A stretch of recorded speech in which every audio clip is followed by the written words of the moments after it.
ರಾಮಲಲ್ಲಾ ಪ್ರತಿಷ್ಠಾಪನೆ ಶುಭ ಸಂದರ್ಭದಲ್ಲಿ ಅಯೋಧ್ಯೆಯ ಮೂಲೆ ಮೂಲೆಗಳಲ್ಲೂ ಭೋಜನದ ವ್ಯವಸ್ಥೆಯನ್ನ ಮಾಡಲಾಗಿದೆ. ರಾಮ ಮಂದಿರದ ಮುಂಭಾಗದ ರಸ್ತೆ ಮತ್ತು ಗಲ್ಲಿ ಗಲ್ಲಿಗಳಲ್ಲಿ ಊಟ ತಿಂಡಿಯ ವ್ಯವಸ್ಥೆ ಜೊತೆಗೆ ಟೀ ಮತ್ತು ಕಾಫಿಯನ್ನು ಸಹ ನೀಡಲಾಗ್ತಾ ಇದೆ.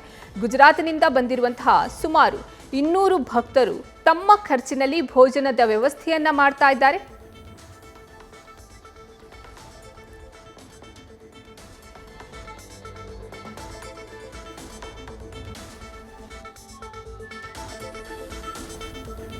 ಈ ವ್ಯವಸ್ಥೆ ಎಲ್ಲ ಹೇಗೆ ಮಾಡಲಾಗಿದೆ, ಯಾವ ರೀತಿ ಇದೆ, ಈ ಕುರಿತು ನಮ್ಮ ಪ್ರತಿನಿಧಿ ಜಗದೀಶ್ ಅಯೋಧ್ಯೆಯಿಂದ ಗ್ರೌಂಡ್ ರಿಪೋರ್ಟ್ ನೀಡಿದ್ದಾರೆ. ನೋಡೋಣ.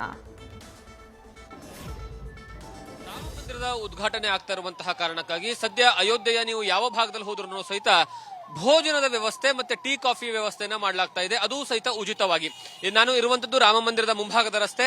ನೀವು ಮುಂಭಾಗದ ರಸ್ತೆಯ ಏನಂದ್ರೆ ಮುಂದೆ ಬಂದ್ರೆ ಸಾಕು, ನಿಮ್ಗೆ ಇಡೀ ಅಯೋಧ್ಯೆಯ ಒಂದು 50 ಮೀಟರ್ 100 ಮೀಟರ್ ಒಂದೊಂದ್ ಕಡೆ ಹೋದಂತಹ ಸಂದರ್ಭದಲ್ಲೂ ಸಹಿತ ನಿಮ್ಗೆ ಈ ರೀತಿಯಾದಂತಹ ಒಂದು ಭೋಜನಾಲಯಗಳನ್ನ ತೆಗೆಯಲಾಗಿದೆ. ಭೋಜನಾಲಯದಲ್ಲಿ ನಿಮ್ಗೆ ಯಾರು ಬಂದ್ರು ಸಹಿತ ಅವರಿಗೆ ಭೋಜನದ ವ್ಯವಸ್ಥೆ ಮಾಡೋದಕ್ಕೆ ಅವಕಾಶವನ್ನ ಮಾಡಿಕೊಡ್ಲಾಗ್ತಾ ಇದೆ. ಮತ್ತೆ ಸ್ವತಃ ಅವರೇ ರಸ್ತೆಯಲ್ಲಿ ನಿಂತ್ಕೊಂಡು ಕರೀತಾರೆ, ಬನ್ನಿ ಊಟ ಮಾಡಿ, ನೀವು ಭೋಜನವನ್ನ ತೆಗೆದುಕೊಳ್ಳಿ, ಪ್ರಸಾದವನ್ನ ತೆಗೆದುಕೊಳ್ಳಿ ಅನ್ನುವಂತಹ ಒಂದು ಮಾತನ್ನ ಹೇಳುವ ಮೂಲಕವಾಗಿ ಅವರನ್ನು ಬರುವಂತಹ ಅಯೋಧ್ಯೆಗೆ ಬರ್ತಾ ಇರ್ತಕ್ಕಂತಹ ಭಕ್ತಾದಿಗಳು ದೇಶದ ನಾನಾ ಮೂಲೆಗಳಿಂದನೂ ಬರ್ತಾ ಇದ್ದಾರೆ. ಭಕ್ತಾದಿಗಳು ಅಂತವರಿಗೆ ಯಾವುದೇ ಕಾರಣಕ್ಕೂ ಸಹಿತ ತೊಂದರೆ ಆಗಬಾರ್ದು ಅನ್ನುವಂತಹ ಕಾರಣಕ್ಕಾಗಿ ಇಲ್ಲಿರುವಂತಹ ಅಯೋಧ್ಯೆಯ ನಿವಾಸಿಗಳೇ ಏನಂದ್ರೆ ಅವರು ಭೋಜನದ ವ್ಯವಸ್ಥೆಗಳನ್ನ ಮಾಡ್ತಾ ಇದ್ದಾರೆ. ಯಾಕಂದ್ರೆ ಶ್ರೀರಾಮಲಲ್ಲನ ದರ್ಶನವನ್ನ ಮಾಡಿಸಲುವಾಗಿ ಬಂದಿರುವಂತಹವರು ಮತ್ತು ಅದ್ರ ಜೊತೆಗೆ ಈ ಅಯೋಧ್ಯೆದವರಿಗೆ ಈ ಅಯೋಧ್ಯೆದ ಇತಿಹಾಸ ಗೊತ್ತಿದೆ ತುಂಬಾ ಚೆನ್ನಾಗಿ. ಯಾಕಂದ್ರೆ ಒಂದೊಂದು ದಿನವೂ ಸಹಿತ ರಾಮ ರಾಮ ರಾಮ ಅಂತ ಇರುವಂತಹ ಜನರು. ಯಾಕಂದ್ರೆ ಇಡೀ ಅಯೋಧ್ಯೆಯಲ್ಲಿ ಬರೋಬ್ಬರಿ 7,000ಕ್ಕೂ ಹೆಚ್ಚು ದೇವಸ್ಥಾನಗಳಿದಾವೆ.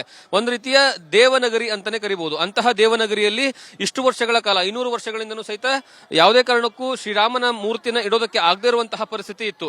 ಹೋರಾಟಗಳು ಕಂಡಿರುವಂತಹ ಭೂಮಿ ಇದೆ. ಮತ್ತೆ ಅದರ ಜೊತೆಗೆ ಇಲ್ಲಿರುವಂತಹ ಬಹಳಷ್ಟು ಜನರು ಒಂದೊಂದು ಮನೆಯಲ್ಲೂ ಸಹಿತ ಈ ರಾಮ ಮಂದಿರದ ಕಾರಣಕ್ಕಾಗಿ ತಮ್ಮ ಪ್ರಾಣವನ್ನ ತ್ಯಾಗ ಮಾಡಿರ್ತಕ್ಕಂತಹ ಎಷ್ಟೋ ಮನೆಗಳು ಸಹಿತ ಇದಾವೆ. ಆ ಮನೆಗಳೆಲ್ಲವೂ ಮನೆಗಳಲ್ಲೂ ಸಹಿತ ಈಗ ಸಂಭ್ರಮಾಚರಣೆ, ಅದರ ಜೊತೆಗೆ ಆ ಒಂದು ರಾಮಲಲ್ಲನ ಪ್ರತಿಷ್ಠಾಪನೆ ಆಗ್ತಾ ಇರುವಂತಹ ಕಾರಣಕ್ಕಾಗಿ ಅವರು ಸ್ವಯಂ ಪ್ರೇರಿತವಾಗಿ ಈ ರೀತಿಯಾದಂತಹ ತಮ್ಮ ಮನೆಗಳ ಮುಂದ್ಗಡೆ ಭೋಜನದ ವ್ಯವಸ್ಥೆಯನ್ನ ಮಾಡ್ತಿದ್ದಾರೆ. ಟೆಂಟ್ ಗಳನ್ನ ಹಾಕಿದ್ದಾರೆ. ಅದರ ಜೊತೆಗೆ ಏನಂದ್ರೆ ಎಲ್ಲಾ ರೀತಿಯ ವ್ಯವಸ್ಥೆಗಳನ್ನ ಮಾಡ್ತಾ ಇದ್ದಾರೆ. ಅದರಲ್ಲೂ ಕೆಲವೊಬ್ರು ಭೋಜನ ವ್ಯವಸ್ಥೆ ಮಾಡ್ತಾರೆ, ಕೆಲವೊಬ್ರು ಹಣ್ಣು ಹಂಪುಗಳನ್ನ ಕೊಡ್ತಾ ಇದ್ದಾರೆ, ಮತ್ತೆ ಕೆಲವೊಬ್ರು ಟೀ ಕಾಫಿಗಳನ್ನ ಕೊಡ್ತಾ ಇದ್ದಾರೆ.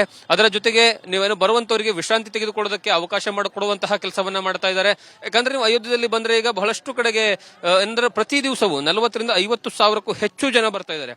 ಅಷ್ಟು ಜನರಿಗೂ ಸಹಿತ ಹೋಟೆಲ್ಗಳ ವ್ಯವಸ್ಥೆ ಇಲ್ಲದೆ ಇರುವಂತಹ ಕಾರಣಕ್ಕಾಗಿ ಮತ್ತೆ ಹೋಟೆಲ್ ನಲ್ಲಿ ಹೋಗಿ ಊಟ ಮಾಡೋದಕ್ಕೆ ಆಗದೆ ಇರುವಂತಹ ಬಹಳಷ್ಟು ಸಂತರು ಬರ್ತಾ ಇದ್ದಾರೆ. ತುಂಬಾ ಏನಂದ್ರೆ ತುಂಬಾ ಜನ ಪಾದಯಾತ್ರೆಯನ್ನ ಮಾಡ್ಕೊಂಡು ಬರ್ತಿದ್ದಾರೆ, ಕೆಲವೊಬ್ರು ಸೈಕಲ್ ಅಲ್ಲೂ ಬರ್ತಾ ಇದ್ದಾರೆ. ಮತ್ತೆ ಭೋಜನ ಮಾಡುವಂತಹ ಸ್ಥಳದ ಮುಂಭಾಗದ ವಿಜುವಲ್ಸ್ ಇದು. ಆದ್ರೆ ಒಳಗಡೆ ಅಡಿಗೆ ಮಾಡುವಂತಹ ಸ್ಥಳವನ್ನ ತೋರಿಸುವಂತಹ ಕೆಲಸವನ್ನ ಸಹಿತ ನಾನು ಮಾಡ್ತೀನಿ. ಅಡುಗೆ ಮಾಡುವಂತಹ ಒಂದು ಪ್ಲೇಸ್ ಇದು. ಒಳಗಡೆಗೆ ಅಂದ್ರೆ ಯಾವ ರೀತಿಯಾಗಿ 24 ಗಂಟೆಗಳ ಕಾಲವೂ ಸಹಿತ ಈ ರೀತಿಯಾದಂತಹ ಅಡುಗೆ ನಡೀತಾನೆ ಇರುತ್ತೆ ನಿರಂತರವಾಗಿ. ಬೆಳಿಗ್ಗೆ ನೀವು 7:30 8 ಗಂಟೆಗೆ ಆರಂಭ ಆಗುವಂತಹ ಈ ಒಂದು ಭೋಜನಾಲಯಗಳು ರಾತ್ರಿ 12:30 1 ಗಂಟೆವರೆಗೂ ಸಹಿತ. ಯಾಕಂದ್ರೆ ಬಹಳಷ್ಟು ಜನ ರಾತ್ರಿ ಹೊತ್ತು ಸಹಿತ ಸಂಚಾರವನ್ನ ಮಾಡ್ಕೊಂಡು ಬರ್ತಾರೆ ತಮ್ಮ ಭೂಮಿ ಅಂದ್ರೆ ಊರುಗಳಿಂದ.